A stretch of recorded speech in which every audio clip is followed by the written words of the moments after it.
Olá! Hoje a nossa conversa vai se aprofundar num texto bem específico e bem forte, o capítulo 19 do Evangelho de João. Vamos direto aos acontecimentos, então. O capítulo já começa de forma bem impactante, né? Jesus sendo açoitado por ordem de Pilatos. Sim, é um começo brutal. E logo depois a humilhação continua. Os soldados eles tecem uma coroa de espinhos, colocam nele um manto púrpura. E zombam dele, né? Chamando de Rei dos Judeus. Exatamente, e ainda batem no rosto dele. É uma cena de degradação mesmo, muito visual. E Pilatos, ele parece meio desconfortável com tudo isso, não? Ele traz Jesus para fora. Tenta, né? Ele diz que não encontra motivo para acusação, e aí vem a famosa frase: eis o homem.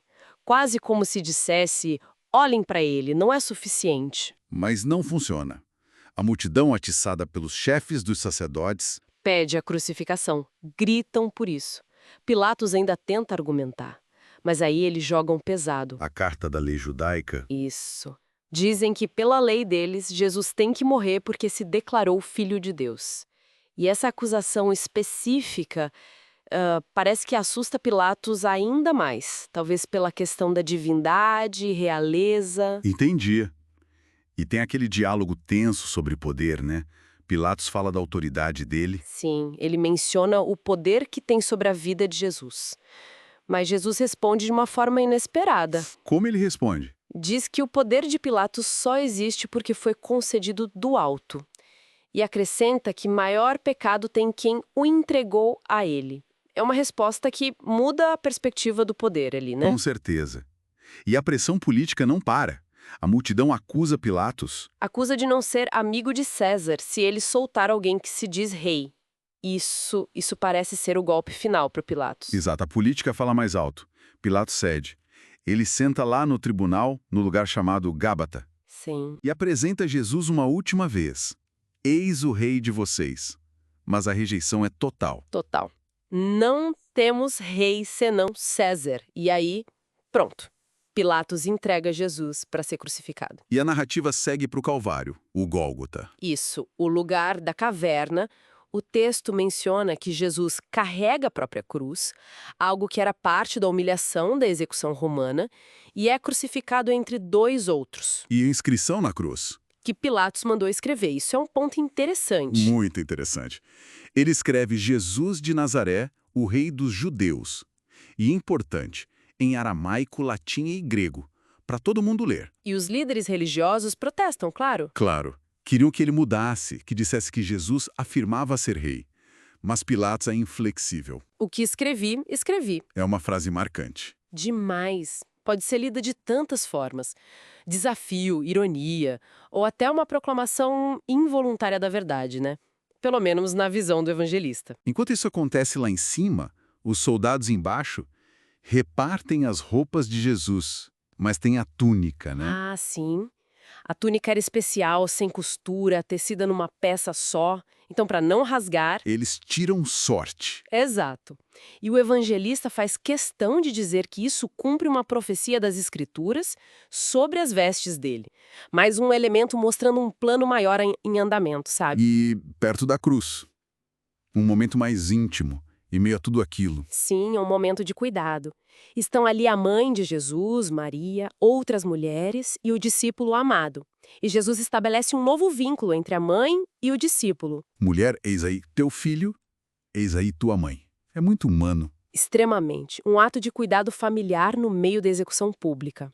Depois disso, sabendo que tudo estava se cumprindo, ele diz: tenho sede. Dão um vinagre para ele numa esponja. Sim. E aí ele declara: está consumado. Então inclina a cabeça e entrega o espírito. Fim.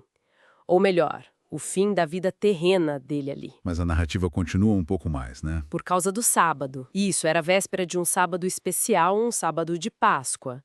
E a lei judaica não permitia que os corpos ficassem na cruz durante o sábado. Então os líderes pedem a Pilatos para acelerar as mortes. Pedem para quebrar as pernas dos crucificados, o que apressava a morte por asfixia, e para retirar os corpos. A pressa era religiosa. Os soldados fazem isso com os outros dois. Mas quando chegam em Jesus, veem que ele já está morto. Então não quebram as pernas dele. E o texto liga isso a outra profecia. Exatamente. nenhum dos seus ossos será quebrado. Em vez disso, um soldado perfura o lado dele com uma lança. E sai sangue e água. Um detalhe bem específico. Muito específico, e o texto enfatiza isso como testemunho e conecta a outra profecia: olharão para aquele a quem traspassaram. Esse detalhe do sangue e água teve muita interpretação teológica depois. E o capítulo termina com o sepultamento. José de Arimateia entra em cena. Sim, um discípulo que era secreto, né? Por medo dos líderes judaicos. Mas agora ele toma coragem, vai até Pilatos e pede o corpo de Jesus. E ele não está sozinho. Não, Nicodemos, aquele que tinha ido procurar Jesus à noite, também aparece e traz uma quantidade enorme de especiarias, mirra e aloés. Quase 100 libras. É muito. É uma quantidade real, quase um sepultamento de rei. Eles preparam o corpo segundo o costume judaico e o colocam num túmulo novo que ficava num jardim ali perto. A pressa é, de novo, por causa do sábado que estava para começar. Então, fazendo um balanço desse capítulo, é um turbilhão de coisas. A brutalidade, a política, a zombaria. E, ao mesmo tempo, esses momentos de cuidado, de cumprimento de escrituras, essa insistência estranha de Pilatos na inscrição Rei dos Judeus. É um contraste muito forte. Muito. E talvez uma reflexão final que fica é justamente sobre essa inscrição. Se a acusação e as zombarias giravam em torno da realeza de Jesus, por que Pilatos, a autoridade romana que o condenou, fez tanta questão de gravar o Rei dos Judeus de forma tão pública em 3 línguas? É uma boa pergunta. O que essa teimosia quase irônica de Pilatos pode nos dizer sobre como, na visão do Evangelho, até os poderes do mundo acabaram participando, talvez sem querer, da proclamação da identidade de Jesus? Fica aí pra gente pensar.